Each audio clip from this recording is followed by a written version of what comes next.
जी इस वक्त हम जनाब अरशद गिफ्ट कैंसर वालों के घर आए हैं जनाब। माशाल्लाह अरशद साहब उम्रा करके आए हैं, उनको हमने मुबारकबाद देनी है। अल्लाह इनका उम्रा कबूल करे। और इनको हमने कुरान पाक गिफ्ट करना है। कुरान पाक एक ऐसी किताब है जो अल्लाह के यहाँ महफूज है और अल्लाह ने इसका कसम दी है कि इसको कोई बदल नहीं सकता। अगर हम इस पर अमल करें तो हमारी जिंदगी बदल सकती है। मैं क्या बयान करूं सल्लल्लाहु अलैहि वसल्लम की शान में। अल्लाह ने सब कुछ नाजिल कर दिया है कुरान में।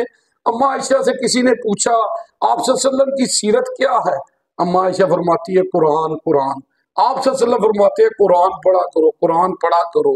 तुम में से वो बेहतर है जो कुरान पढ़ता और पढ़ाता है। तो आप सल्लल्लाहु अलैहि वसल्लम फरमाते हैं कि इंशाअल्लाह जो कुरान पढ़ता है क़यामत के दिन कुरान पाक उसकी सिफारिश करेगा। अल्लाहुम्मा सल्ली अला मुहम्मद व आले मुहम्मद जी। अच्छा साहब बिस्मिल्लाह जी। ते अल्लाह तुहाडा उम्रा कबूल करे। अल्लाह तुहानू माशाअल्लाह बार बार अपने घर और अल्लाह सानू सब नू अपने घर बार बार बुलाए। ते जनाब बहुत बहुत मुबारक हो जनाब। माशाअल्लाह ते बड़ी इबादत की है जी। कुरान मजीद पढ़े ने माशाअल्लाह, नफली उम्रे भी कीते अल्लाह कबूल करे जी। अल्लाह कबूल करे। से दुआवां कीती है अल्लाह ताला सब और फलस्तीन से पाकिस्तान से सब से ये दुआ की अल्लाह ताला साडे मुल्क की खैरियत करे।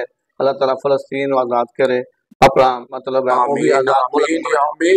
ते इत्थे तुसी के कहोगे कि जिस वेले तुसी अल्लाह दे घर च गए सो पहुंचे हो आदे ना मैं क्या कहूं ऐ काबे की क्या बात है ऐ काबे का मंजर अल्लाह अकबर अल्लाह अकबर। जेड़ा बंदा उसे एक दफा चला गया वापस आने दिल ही नहीं करता। सुभान अल्लाह जी सुभान अल्लाह बैठे हैं ते तुसी उथे के कीता है जरा दसो। माशाअल्लाह मैं उथे 2 उम्रे ते जेड़े कीते ते उस तो बाद माशाअल्लाह मैं 6 नफली उम्रे मतलब ihram पा के कीते।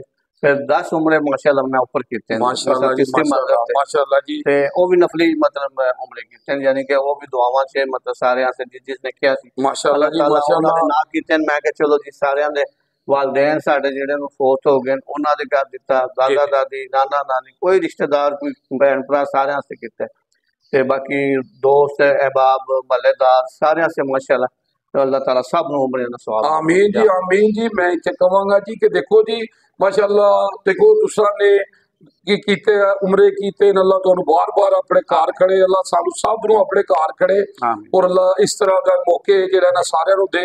ते जनाब वो आदे ना जी लामा साहब ने कहा अमल से जिंदगी बनती है, जन्नत भी जहन्नम भी, ये खाकी अपनी फितरत में ना नूरी है ना नारी है। तो जनाब आज हमारा जिंदगी का जो मकसद है जी अल्लाह कुरान पाक में फरमाता है कि इंसान को वही मिलेगा जो उसने कोशिश की। तो आज हमारी भी कोशिश है जनाब कि हम कुरान पाक गिफ्ट कर रहे हैं तर्जमे वाला।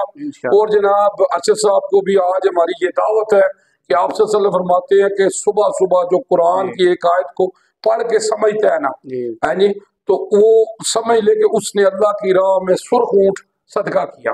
उस वक्त नबी पाक सल्लल्लाहु अलैहि वसल्लम ने मिसाल दी थी जब कि उस वक्त उससे कीमती कोई चीज नहीं थी। इतना अजर है इसका है जी।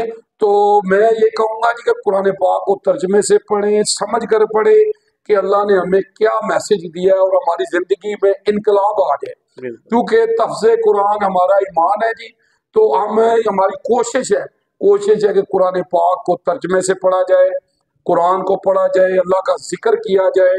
तो मैं आखिर में एक शेर कहूंगा अरशद साहब इंशाअल्लाह है जी कि जो मुश्किलों को मुश्किल में डाल देता है, जो मुश्किलों को मुश्किल में डाल देता है, जो डूबा हुआ सूरज निकाल देता है, हमने बचपन से यही सबक सीखा है। जिक्र अल्लाह हर मुसीबत को टाल देता है। हक ला इलाहा इल्लल्लाह जी। अल्लाहुम्मा सल्ली अला मुहम्मद व आले मुहम्मद जी। जावा जी जेलम जी जज़ाकल्लाह जी।